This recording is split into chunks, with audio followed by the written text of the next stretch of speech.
96W na nanatili sa may silangan sa labas ng ating Philippine Area of Responsibility na ituturing na isang tropical wave. At ano ba ang tropical wave? Yan ay ating ipapaliwanag maya-maya lang. 99W, walang masyadong banta sa bansa dahil nasa bahagi ito ng hilaga sa may baybayin ng China. Pamumuo ng easterly wave sa silangan ng bansa, umiiral.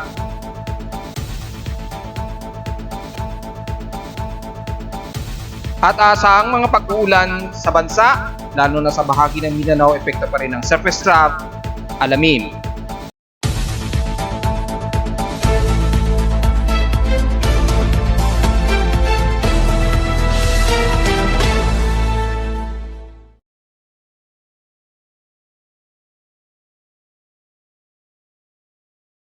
Hello, good morning mga folks. Welcome po muli sa ating daily weather bulletin at analysis para sa araw ng Miyerkules, September 20, 2023. Ang oras sa ating voice break may umaga ay alas 9:41 na ng umaga. Well, dahil nearly equinox na po tayo sa bansa at halos ilang quadrant na lamang kung sisilipin natin yung ating real-time sun position. At according sa ating sun position ay halos sa maximum quadrant na po siya. Ito na po yung equinox line. Halos perfect na siyang mag-equinox. Halos malapit na yung kanyang autumn equinox season. At makikita sa ating coordinates of 46 degrees ang kanyang upper altitude elevation. So lumalabas mga malapit na at halos 3 araw na lamang ay halos perfect equinox na po tayo sa mundo.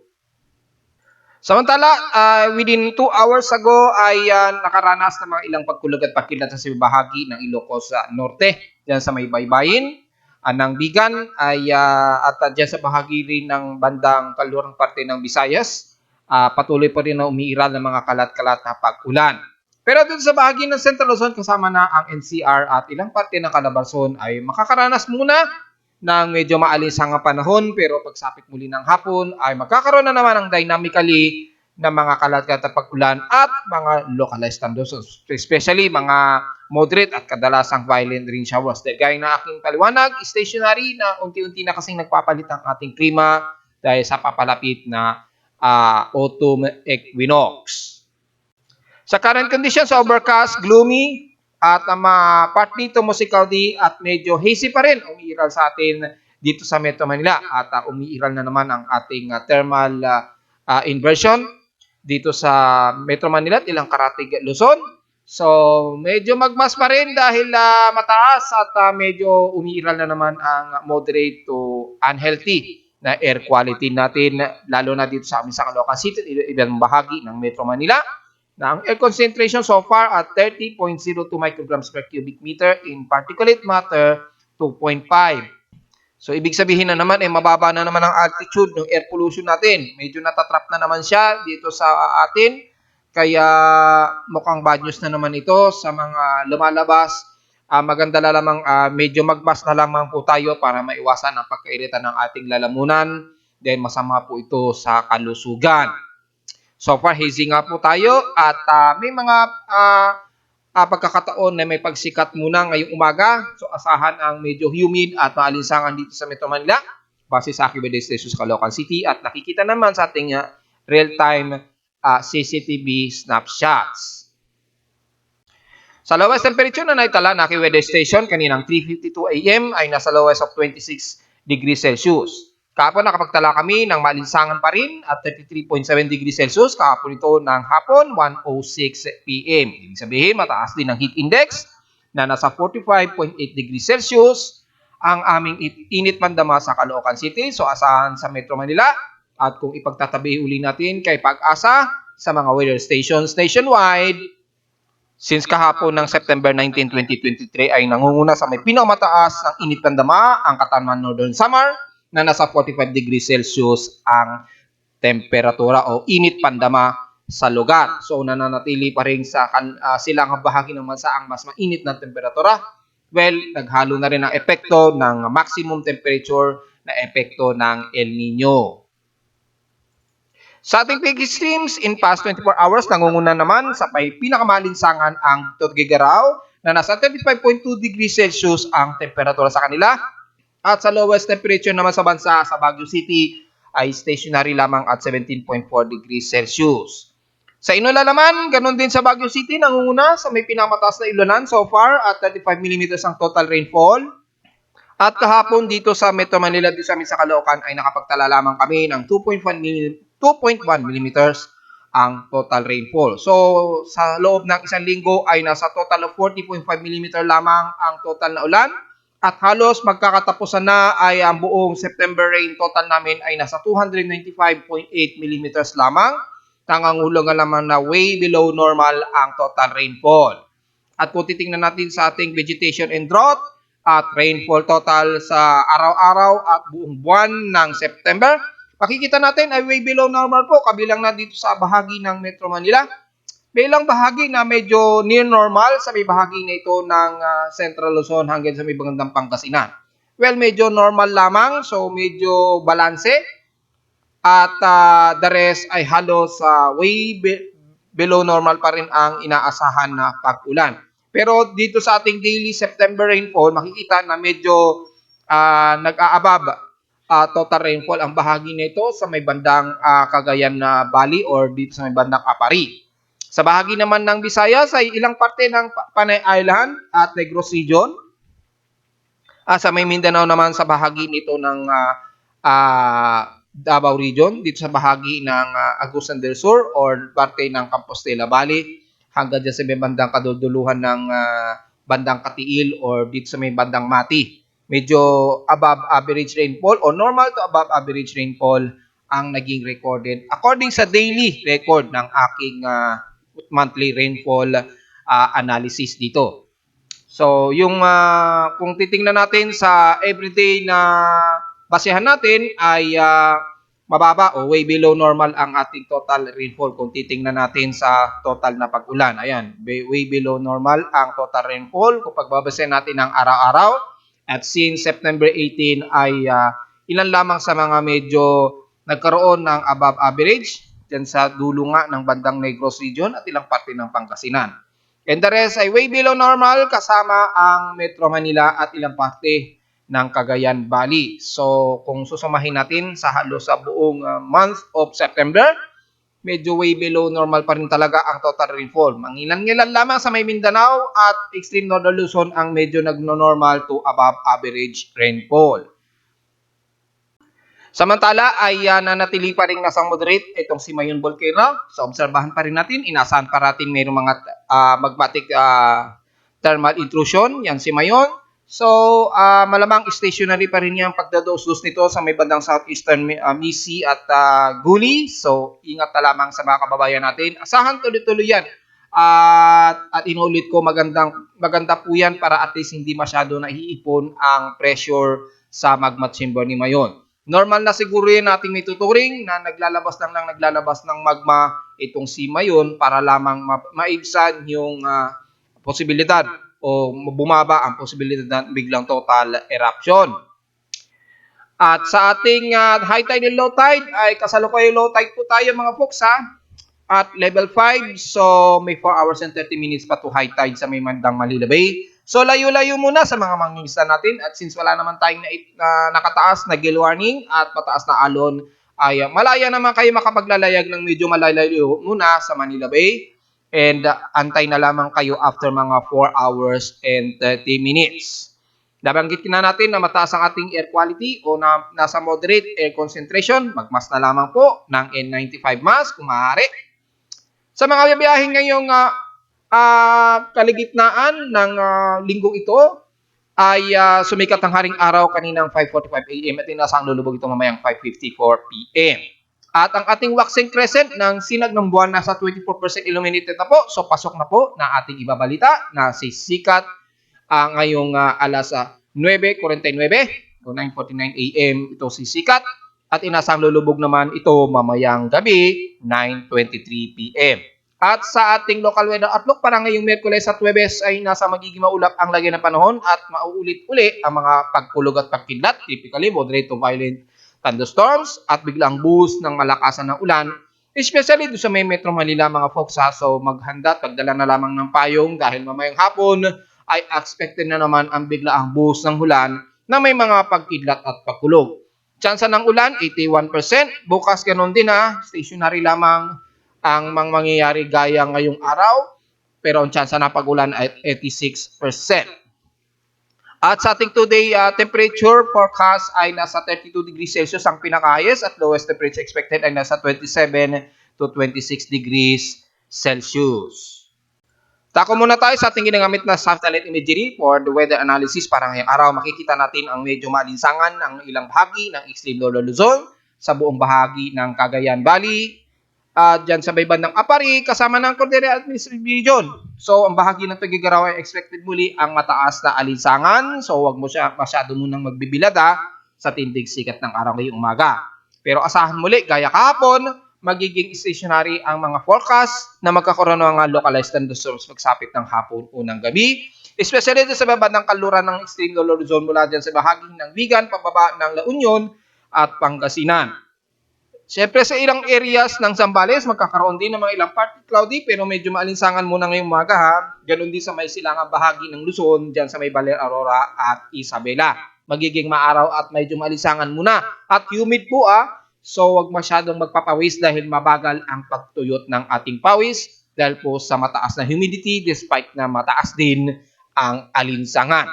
Mula Central Luzon, pababa na po yun ng Bulacan.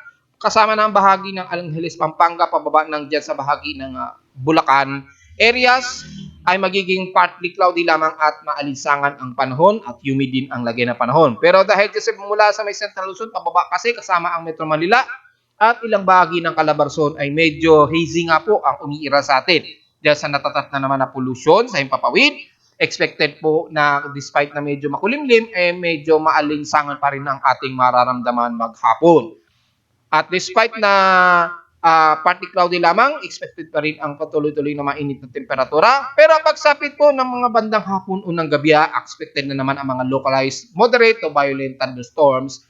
Diyan sa bahagi ng Central Luzon, pababa na po kasama ang Metro Manila at ilang parte ng Calabarzon. So magdala pa rin ang pananggalang sa ulan ha, hindi lamang sa tinding sikat ng araw. Kasama na dyan ang bahagi ng Laguna, Batangas area hanggang sa may bandang Quezon at dyan sa may bandang Camarines Norte. Diyan sa Bicol Region. Siyempre, damay na ang ilang bahagi ng Bicol Region, magiging party tumusit cloudy lang din ng Ihiral, especially sa may Catanduanes, diyan sa may bandang Iriga, Legazpi, hanggang sa Sorsogon, magiging party cloudy po.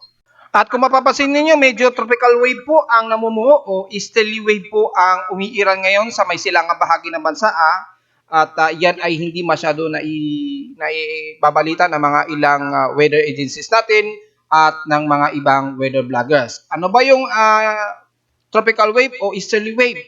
Una, usong-uso itong ginagamit na term na easterly wave o tropical wave. Panahon pa ni Ernie Baron. Idolo ko po kasi yun. So, pag sinabi kasing easterly wave, ipapaliwanag ko na rin, ito yung series ng mga kaulapan na namubuo o trough na kinokondisyon ng isang high pressure system sa itaas.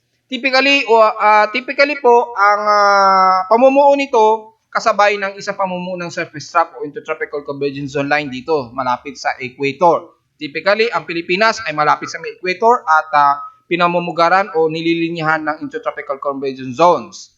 Ngayon, ang series ng high pressure systems at yung pamumuo ng mga tropical wave, typically parang linya yan na pahalang tapos kumikilos ito pakanluran, paganyan.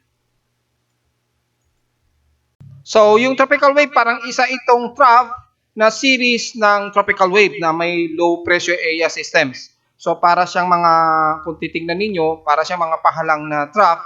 Pero yung pagitan nito, mga low pressure systems. Tapos, typically, kumikilos yan pakanluran, paganyan. So, typically, umaabot yan sa Pilipinas minsan. So, sa panahon ni Ernie Baron, ginagamit niya yung term na yon o yung tinatawag na easterly wave. Pero, kung di ako nagkakamali, kay Pag-asa yata, hindi nila ito ginagamit na term dahil medyo confusing daw sa iba. Pero para sa akin kasi, mas magandang term kasi yun para at least nalalaman natin anong pinagkaibahan nito sa isang low pressure area. Ang low pressure area, alam naman natin, medyo nagsisirculate kasi yung isang hangin kapag isang low pressure area na namumuo sa isang specific area, di ba? Pero pag sinabi kasing tropical wave para lamang siyang palinya. So, minsan akala natin low pressure area siya. Pero hindi pala. Trough lamang na nagdadala ito ng mga thunderstorms at mga pag-ulan. Tapos, typically, marami sila, hilera sila along ng intertropical convergence zone line. Tapos, mayroong isang high pressure systems dito sa itaas. So, may makikita kang mga strands na mga kaulapan dyan, gaya ng nakikita ninyo sa satellite imagery. Kung sisilipin ninyo, ay makikita ang medyo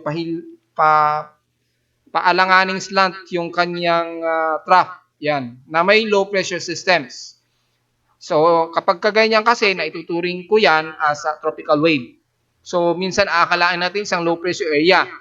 Yung pala ay isang tropical wave. So, minsan may mga namamataan tayo na dinideclare ng aking tropical cyclone sector na isang tropical wave na tinawag din na low pressure area o invest. Kasi pwede kasi yung isang tropical wave, bigla itong magkaroon ng sirkulasyon or maaaring magtutuloy lamang siya as a tropical wave hanggang sa ito'y lumapit sa specific na area.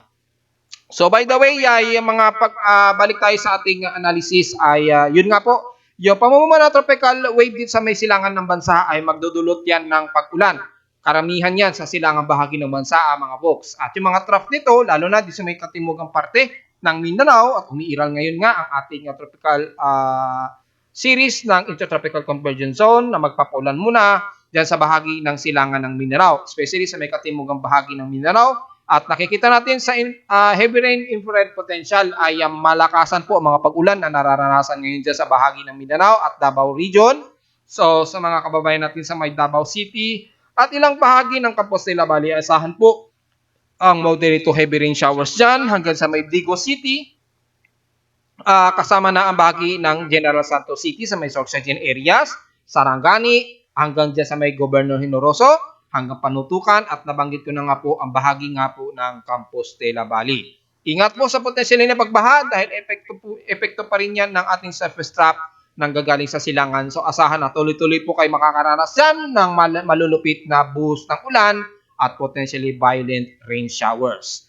At the rest ng mula dyan sa may bandang Southern Luzon, magiging katamtaman po ang lagay ng panahon pero maalinsangan ang lagay ng panahon na. So, wag masyadong magbibilad sa tinding sikat ng araw. However, pagdating din ng hapon, all the way kasama na ang bahagi ng Visayas region ay magiging humid pero pagsapit ng hapon o gabi ay asahan din ang mga localized thunderstorms, typically moderate and violent thunderstorms. Magdala lamang na pananggalang sa ulan, lalo na sa bahagi na yan ng Southern Luzon na aking nabanggit, kasama na ang Mimoropad sa may bahagi ng Oriental at Occidental Mindoro, patawid na po yun ng Coron at ilang parte ng Cuyo, sa Palawan. So ingat na lamang sa potensyali na biglang buhos ng ulan, lalo na sa hapon o gabi o madaling araw. So typically mga Visayas area at bandang Mindanao makakaranas ng mga ilang pag-ulan maging sa madaling araw o gabi. So take note yan mga folks. So sa bahagi ng Visayas region, makakaranas po, lalo na sa bahaging katimugan ng west portion sa Visayas, sa may Negros region, at dyan sa may bandang Central Visayas naman, sa katimugang parte ng Cebu at Bohol, lalo na, at dyan sa may Siquijor, ingat na lamang po dahil nakakaranas kayo ngayon dyan ng moderate to heavy rain showers na hindi naman nagtatagal ng isang oras. Medyo pabugso-bugso ang mga pag-ulan dyan, epekto nga po ng extension trough ng Intertropical Convergence Zone pa rin, umaabot dyan. And the rest ng Leyte hanggang dyan sa may Eastern Samar ay ngayon medyo katamtaman at maalinsangan muna ang lagay ng panahon. Pero pagsapit din ng hapon na, asahan ang mga isolated showers and scattered rains na may mga pagkulog at pagkilat maging sa gabi o madaling araw. So yun lamang po, at the rest ng Mindanao, nabanggit ko na nga po na mga bubandang uulanin ang parte ng katimugang parte ng Mindanao. Pero sa may Zamboanga Peninsula, makakaranas din po kayo mga scattered rain showers yan Pero medyo mataas ang humid natin dyan ngayong umaga. Despite na medyo partly cloudy to mostly cloudy, then nga po sa surface trap na umaabot ang extension dyan, ay ingat na lamang po sa biglang sulputan pa rin ng pag-ulan ngayong umaga at maging sa hapon o maging sa gabi. Samantala, ayon sa ating computer-generated tropical cyclone sector, makikita natin aktibo pa rin itong si 96W. Pero itinuturing ng tropical wave na aking ipinaliwanag na kanina. So, naghalo po yung epekto ng low pressure area systems kasabay ng tropical wave systems. So, magdadala ito ng mga thunderstorms at mga kalat-kalat na pag-ulan despite na ito ay walang significant pa rin ipinapakita na paglakas. Pero ayon kasi sa mga forecast na nabanggit natin nung isang araw ay expected po na magkakaroon ng pamumuo at pagkaroon ng upward low convection sa mga susunod na araw. So titingnan pa rin natin dahil nanatiling aktibo si 96W. At yung bagong low pressure area na si 99W ay hindi natin masyado pansin yan dahil masyado itong mataas at subtropical halos. Ayan nasa bandang Shandong itong si 99W. So wala, baka within 24 hours ay madidissolve din yan kaagad at aalisin na aking tropical cyclone sector. Maliban kay 966 dahil mataas pa rin ang forecast sa kanya na magdudulot ng pamumuo sa mga susunod araw. Sa ngayon, yung kanyang central air pressure pa rin itong si 96W ay nanatiling nasa 1,007 hectopascals at walang masyado pa rin development yung kanyang wind speed na nanatiling nasa 28 km per hour at wind gust o bugso na umabot ng 35 km per hour. Kumikilos ito na medyo erratic pa rin pa north-northwest o northward na sa bilis na 12 km an hour. Nandito pa rin siya sa may bandang silangan ng Guam. So napakalayo pa rin sa silangan ng ating bansa. Pero wala na siya sa bandang silangan ng Mindanao, bandang silangan ito ng Visayas o silangan ng Northern Mariana Islands o ng Guam at kumikilos nga ito pa north-northwestward. At makikita natin medyo pahilaga nga ang kilos nito. So walang masyadong ipinapakita pa rin na threat sa bansa. The rest niyan ay wala tayong nakikita na anumang pamumuo ng sama ng panahon sa loob ng ating Philippine Area of Responsibility o sa labas. Pero umiiral po ang tropical wave systems dito sa may silangan ng bansa. So take note po yan. So para siyang alon na series ng tropical wave na lumalapit sa bansa. Magdudulot po yan ng mga localized thunderstorms at mga kalat-kalat na pag-ulan Kasi medyo umiiral na naman ang easterly winds. So take note yan mga folks. So bali yung binabantay natin sa West Pacific Basin na katabi ni 96W, mukhang nag-conjoin na siguro itong dalawa at nag-iisa na lamang po o nag-isa sila ni 96W. So makikita natin dito ay medyo malawak yung pagka-shallow ng low pressure area nito mula kay 96W at yung isa dito sa may bandang loob ng ating park. Typically, ito yung naunang si 98W na na-dissolve na at inalis ng aking tropical cyclone sector. Well, titingnan natin din na natiling mataas pa rin kasi yung probability nito. So, maaaring baguhin na naman at bagong pangalan na naman ito na maaaring si 90W na sigurado ito kung magiging isang active na naman na invest dahil medyo umiiral kasi yung tropical wave system natin o easterly wave. Kaya kapag nadidissolve yung naunang invest, ay merong umapalit na naman. Dahil nga po yung tropical wave natin, very shallow kasi na trough yan na may kasamang low pressure area. Pero kung titingnan natin sa ating tropical global spectrum model, nakikita ay mayroong shallow circulation sa loob ng ating par na kumikilos. Kaya ating tututukan yan. At itong C96W na natiling insignificant ang kanyang development na kumikilos ito pa northwestward. At mukhang medyo kumakanluran ang galaw na ngayon nito paglapit nito sa may bandang Northern Mariana Islands. So, gaya na aking analysis ng isang araw, posibleng magbago nga ang track nito dahil nga po mayroong high pressure area dito sa may bandang silangan ng Japan na umiirat. Lumalakas po ang high pressure area dyan sa area na yan ng silangan ng Japan kaya inaasahan padadaos-dusin nito ang anumang low pressure systems na mabubuo dito sa may bandang Guam o southern ng Guam na imbis na pahilaga ay bigla itong kakabigin, pakanluran, ganyan. So, asahan na po natin yan mga folks At kung titingnan natin sa mga computer models, ay makikita natin na very insignificant pa itong si 96W.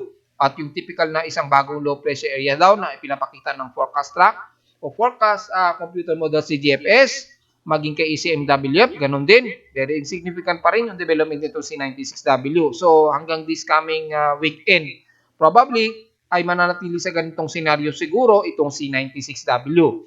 At hanggang sa mga susunod na linggo siguro maaaring magkaroon na ito ng intensified circulation. Na ayon naman kay NABGEM ay very aggressive na forecast niya na magiging isang active low pressure area ito at magiging isang ganap daw na bagyo. At nagkakaroon ng parang splitting o naghihiwalay na dalawang low pressure systems nito at ang isa kikilos pa west-northwestward na ang isa ay pinapakitang papasok ito ng ating par at itong si 96W ay tuloy nakikilos pa rin dito pahilaga. Pero dahil nga po sa impluwensya nitong high pressure area sa may silangan ng Japan, ay papabaguhin pa rin ang galaw ng dalawang ito na pakikilusin, pakanluran. Kaya tututukan natin yan maigi. Kung pagbabasehin natin ang mean sea level pressure, makikita natin yung high pressure area sa may bandang silangan ng Japan ay napakataas na po. Naglalaro na sa 1012 to 1016 at umaabot pa ng 1020 hectopascals yung high pressure area sa area na ito ng silangan ng Japan. So kapag may nabubuo na anumang bagyo o low pressure area dyan, inaasahang maaaring kumilos muna pahilaga yan at bigla itong kakabig, pakanluran pa ganyan. Magpo-project bigla yan. Depende sa strength ng ridge of high pressure area ng high pressure dito. So take note yan mga folks ha. Babantayin natin na anumang mamubuo dyan, dahil posible talaga itong biglang kikilos pakanluran na magre-resulta na ito ay papasok ng ating Philippine Area of Responsibility. So sa ating bad air quality ay halos 1 linggo na po na nakakaranas tayo ng medyo masama ang hangin at typically ay nasa index 2 o moderate. Index 2 ang totality nito sa loob ng 1 linggo. So halos sa 1 week na hindi maganda ang ating hangin sa paligid. Epekto pa rin ng thermal inversion na naranasan natin at hindi mula sa smog mula sa mga bulkan. Dahil napatunayan natin ito na natatrap lamang ang pollution natin lalo na dito sa may NCR. At makikita natin ay naglalaro sa mula 69 at ngayon ay nasa 82 index o halos 26.95 micrograms per cubic meter ang taas ng ating bad air quality. At kung titingnan natin sa graph ay halos sa loob ng 7 araw ay manatiling mataas ang ating bad air quality. Since September 15, mataas na ito. So, malinaw na lamang na nagkakaroon tayo ng trapping o pagtatrap ng masamang hangin dito sa may lungsod natin. Hindi siya tumataas talaga dahil sa thermal inversion. Ayan, sa loob ng 1 buwan ay nagsimula ang pagtaas ng ating bad air quality since September 4 o September 5. Then tuloy-tuloy na siyang tumaas at nag-highest peak nitong huling September 16. Yung pinaka-highest peak na sobrang very high polluted level noong September 7 pala rather, September 7. And then tuloy-tuloy na siya na mahinga lamang siya ng mga ilang araw, mga 2 days o 3 days. Then bumalik na naman siya by September 15. So all the way hanggang kasalukuyan ay mataas na siya. So ibig sabihin halos sa loob ng 1 buwan ay halos 3/4 o halos 3 linggo ay nakakaranas tayo ng bad air quality. So sa mga opisyal natin, medyo tutukan na ang sitwasyon na ito sa walang tigil na paglala ng ating air pollution. So gawa natin siguro ng paraan kung paano natin ma-assess na ma-dissolve yung problema na yan sa trapping o pagtatrap ng pollution natin dulot ng thermal inversion. Sa level naman ng rivers natin sa Metro Manila, medyo mataas ang bahagi ng Rosario Bridge at yan sa may bandang Manalo Bridge medyo tumataas po yung ilog dyan. Diyan sa may bandang Pasig naman, sa may bandang Napindan, mataas din ay medyo mataas po yung ating ilog dyan. So take note po medyo mataas po ang ilog dyan. So take note kapag umulan muli mamaya ng malakas, asahan ang mga pagbaha sa area na yan. Typically sa may bandang Pasig hanggang bungad ng Antipolo o ng Marikina River. At ito naman ating 3-day to 8-day weather forecast para sa araw ng Miyerkules, September 20, 2023.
At hanggang dito na lang po ating daily weather bulletin at analysis para sa araw ng Miyerkules, September 20, 2023. Huwag po kalilimutan na mag-like, share, and subscribe po sa ating YouTube channel at visit lamang anytime sa aking website na www.pimoweather.com para sa may pang mga detalye na gusto niyo malaman na hindi natin na-report ngayong umaga at sa mga detalye mula sa aking weather station at sa data feeds mula sa iba't ibang weather agencies.